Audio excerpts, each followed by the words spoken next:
This is a picture of Johnny when he was of the age he confronted Elvis when he couldn't, told him he couldn't play the guitar. And then this is his travel through history there. And then those three at the top are when he was Elvis's rhythm guitar player. They met each other at the Shrine Mosque when Elvis came here to play in 1956. And he confronted Elvis. He rode down there on his bicycle and confronted Elvis and told him he wasn't playing the guitar right. And he picked up Elvis's guitar and showed him how he ought to be playing it. And Elvis was fascinated by this little boy who had confronted him, and the security people came in and wanted to get him removed, and Elvis said, no, just leave him alone, let him finish. And then he said, we'll see each other again. And so years later, when Elvis decided that he was going to stop making movies and go back on the road, he was gathering a band together, and there he is, Johnny Wilkinson.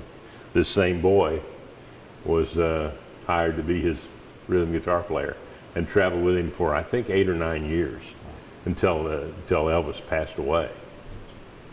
Wow. Like, yeah. What a story. Yeah. And then this is his costume, one of the costumes he wore, and his necklace that Elvis gave each member of his band with the TCB and the lightning bolt, taking care of business. And then Johnny's guitar. Have you seen the new movie? No, I haven't. I can't.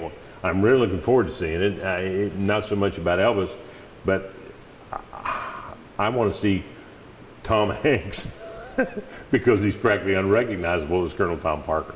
That's another funny story from this time that Elvis was here in the 50s. They couldn't find him. They were getting ready for the final rehearsal, and they couldn't find him.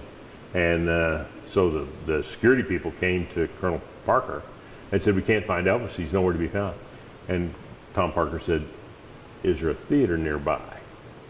And they said, yeah, just down St. Louis Street from the Shrine Mosque. And he said, that's where you'll find him. And they did. They came down to the Gilloys, and that was his thing. He would slip away and sit in the movie house and kind of get focused. And he was in the movie house. He was in the Gilloys Theater. That's it. Yeah. I mean, how often did Elvis come down to this area? He was only here twice. He was here in the 50s, and then he came back just a few months before he passed away in the 70s.